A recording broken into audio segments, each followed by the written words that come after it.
আজকে এক রোগী এসে বলল, স্যার আপনার পরামর্শে আমার পরিবার এখন পরিপূর্ণ সুস্থ, আপনাকে অসংখ্য ধন্যবাদ। আমি বললাম, কি পরামর্শ দিয়েছিলাম যে আমাকে আপনি ধন্যবাদ দিলেন? উনি তখন বলল, আপনি বলেছিলেন পরিবারে একজন চুলকানিতে আক্রান্ত হলে পরিবারের সবাইকে একসঙ্গে চিকিৎসা নিতে হবে, তাই আমরা একসঙ্গে চিকিৎসা নিয়ে আজ পরিপূর্ণ সুস্থ, এই জন্য আপনাকে ধন্যবাদ জানাচ্ছি। এই লোকটার কথা চিন্তা করলাম যে আজকে একটা ভিডিও তৈরি করব।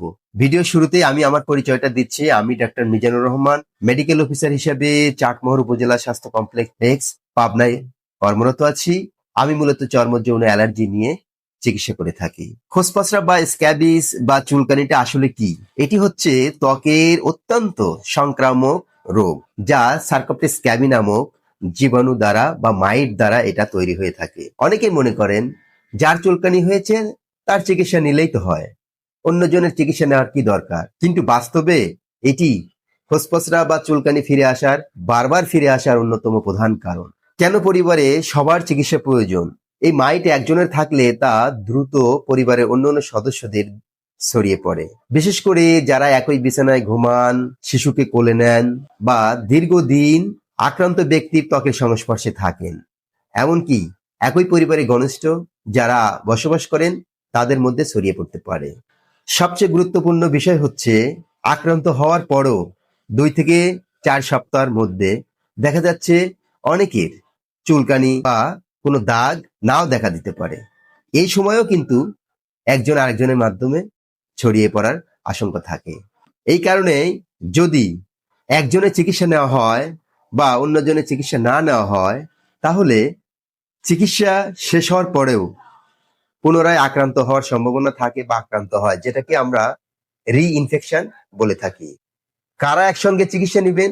একই বাড়িতে বসবাসকারী সদস্যরা, একই বিছানায় যারা ঘুমায় তারা, স্বামী স্ত্রী, যারা শিশুকে কোলে নেন বা যারা পরিচর্যা করে আক্রান্ত ব্যক্তির, তারা একই দিনে একই সময়ে চিকিৎসকের পরামর্শ নিয়ে চিকিৎসা গ্রহণ করতে হবে। তাহলে আক্রান্ত ব্যক্তি ঝুঁকিটা কমে যায় এবং পরিবারের অন্যান্য সদস্যদের ঝুঁকিটাও অনেকটা কমে যায়। শুধু কি ওষুধ লাগালেই হয়? না, শুধু ওষুধ লাগালেই হবে না। ওষুধ লাগানোর পাশাপাশি কিছু সতর্কতা অবশ্যই অবলম্বন করতে হবে। ব্যবহৃত চাদর, বালিশের কাভার, বিছানাপত্র গরম পানিতে ধুয়ে শুকিয়ে ব্যবহার করতে হবে। আক্রান্ত ব্যক্তির সংস্পর্শ থেকে দূরে থাকতে হবে। যেসব কাপড়গুলো সাধারণত ধোয়া যায় না, সে সমস্ত কাপড়গুলোকে একটা বদ্ধ ব্যাগের মধ্যে আটকে রাখতে হবে কমপক্ষে 3 দিন। কারণ মানুষের শরীরের বাইরে এই যে মাইট, যেটা দ্বারা চুলকানিটা হচ্ছে, এই মাইট সাধারণত বাঁচতে পারে না। নখ ছোট রাখতে হবে, আক্রান্ত স্থান চুলকানো যাবে না। চুলকালে ব্যাকটেরিয়া ইনফেকশন হওয়ার সম্ভাবনা থাকে। চিকিৎসার পরও চুলকানি ফিরে আসতে পারে। কেন? কারণ একটাই, আপনারা জানেন যে চিকিৎসা করার পরেও 2 থেকে 4 সপ্তাহ চুলকানিটা আবার ফিরে আসতে পারে। কারণ মৃত মাইট এবং তাদের অবশিষ্ট অংশের বিরুদ্ধে আমাদের শরীরের একটা প্রতিক্রিয়া শো করে, যার কারণে দেখা যাচ্ছে অনেক সময় ফিরে আসে।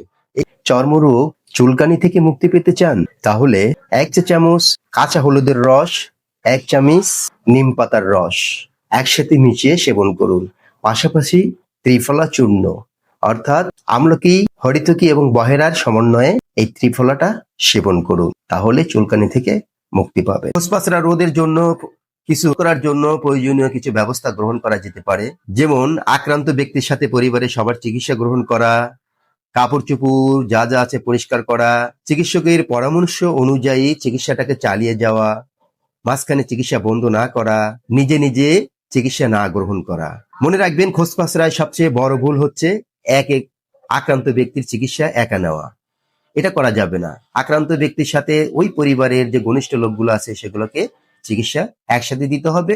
তাহলে এর ঝুঁকিটা কমে যাবে, আক্রান্ত ব্যক্তি খুব সহজেই দ্রুত সুস্থ হয়ে যাবে। সতর্কতা হচ্ছে, যদি পরিবারের একাধিক সদস্যর হয়, রাতে খুব চুলকায়, আঙ্গুলের ফাঁকে, নখের ফাঁকে, কবজিতে, কনুইতে বা যৌন অঙ্গের আশেপাশে হয়, তাহলে অবশ্যই আপনাদের উচিত একজন নিবন্ধিত চিকিৎসকের পরামর্শ নিয়ে পুরো পরিবার একসাথে চিকিৎসা নেওয়া।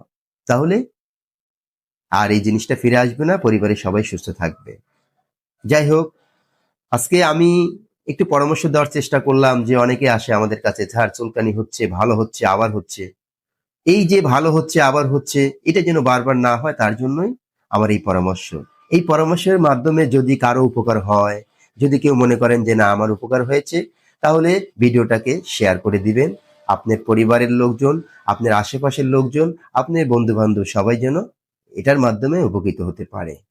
আজ এই পর্যন্তই। সবাই ভালো থাকুন, সুস্থ থাকুন। সবার সুস্বাস্থ্য কামনা করে আজ এখানে বিদায় নিচ্ছি। আসসালামু আলাইকুম ওয়া রাহমাতুল্লাহ।